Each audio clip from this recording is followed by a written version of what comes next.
Go ahead. Hi guys, Tammy here from Formflex Compound, and I'm going to just show you, I have this new LeBlanc mold here, and what I did is I just set it on top of the mold. I get a lot of questions about this, and you can just set it, once you take it out, you can set it so that it will form kind of as it dries over it. The biggest part about it is that you just have to leave it alone, okay? So usually what I do, because I'm a futzer, and I'll keep touching it and readjusting it and doing all that. So what I'll do, and look, I'm releasing the sides, is I will take it out at night right before I go to bed, and I'll set it on something. That way I don't have a tendency to keep going and touching it and pushing on it. If you just let it drop by itself as it thaws out, once you take it out of the freezer, see how I'm working this mold, and I keep turning my mold to take that out. Some people have an issue taking out, and as long as you release the sides, and not everything can go from gravity. If you try to take this out from gravity, you're going to end up breaking this piece off right here. Then all I'll do is, I want this to go upside down like I did the other one, and I will literally just set that on there, and I won't mess with it. Don't keep pushing on it or anything. Just let it fall. And I'm going to put it kind of high up, and I'll just let that set overnight and let that fall. And then that way you don't have to worry about, you'll get the sides glued down real easy and everything. Same thing I did with this one. You can bend it just as easy, and if you don't get enough bend out of it, you can also put it in the microwave for a few seconds, warm it up, and you'll get the bend. But this here is going to go, I thought, kind of like an Easter basket, not on this egg, a bigger egg. But then I'm going to I took the bunny and I made just a part of the bunny, and that's going to come out of there. And then I'll kind of put like a handle. I'm trying to chase you. Yeah, I'll put like a handle on it, okay?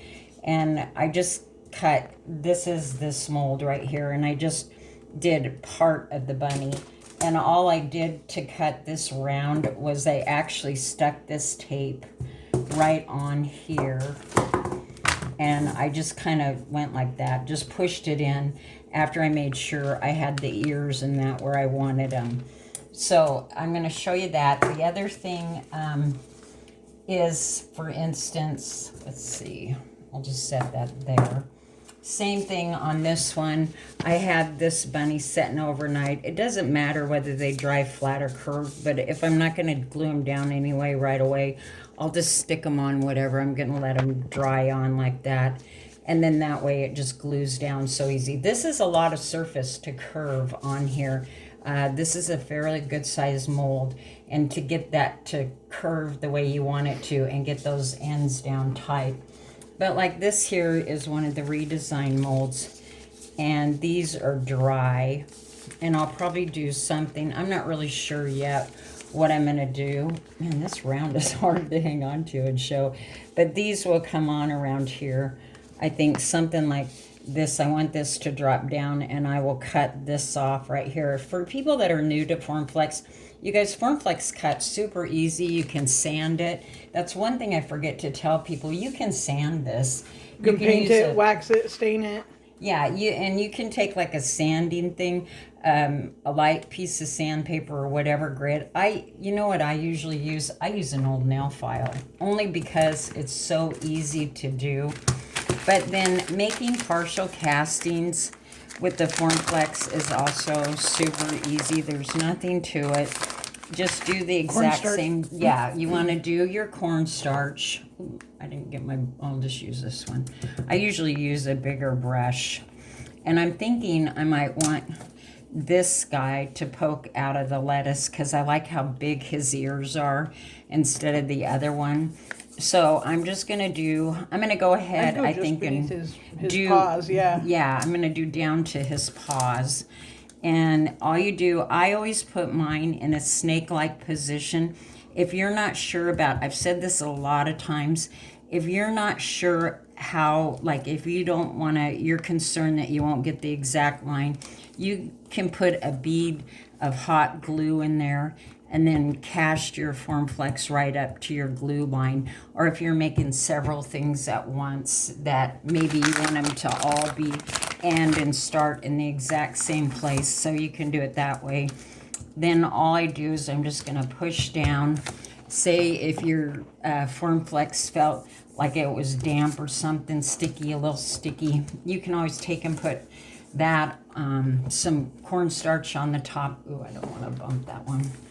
And then I just use a palette knife. And you guys, that's how simple it is. It's so easy to work with. It's easy on your hands. There's just not anything. You can nail through it. You can sand it. You can do just about anything you want. You've drilled it. Yeah. You don't have to. If you don't want to put this in the freezer, if I would have put more cornstarch in there, I could have pulled that mold out, but you got to use a little more cornstarch. I got enough projects going on that I don't have to worry. I pop them in the freezer most of the time, unless it's just little stuff that I'm getting out. And then I just take it out. Here's another new LeBlanc mold as well. I love their molds. I always have. And Decoupage Queen actually has them now. Here's another one. This is one that comes a lot of times with it as a free gift, but see how I'm removing the sides? That just pops right out. There's just nothing to it. These here, you want to release the sides on them and they'll pop right out as well. This is a little bit thicker mold than that one. So I just go around and release my sides and then I'll go ahead and pop it out. But the main thing is to continue to turn your mold, okay?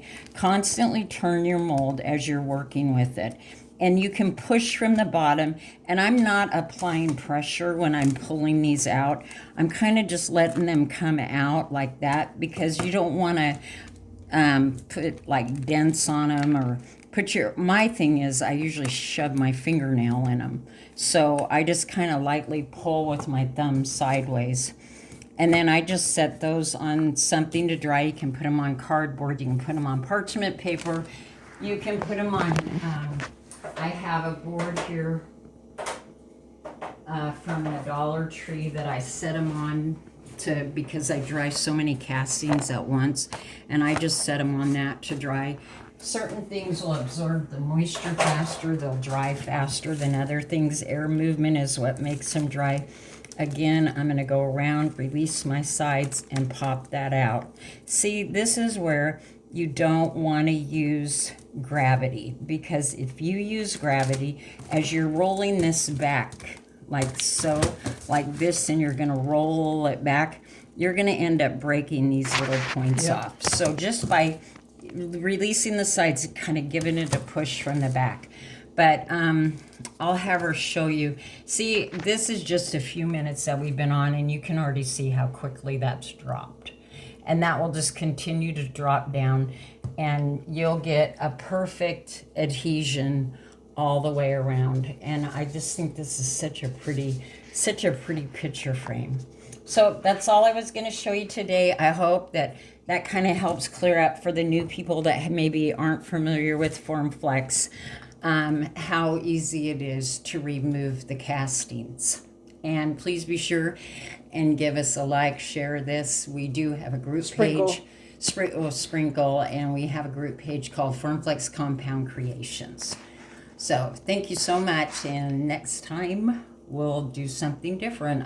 You know that you can put transfers on this, and you can stamp on it. So I might do some of that on here. I'm not sure yet what I'm going to do. All right. Thank you so much. Bye now.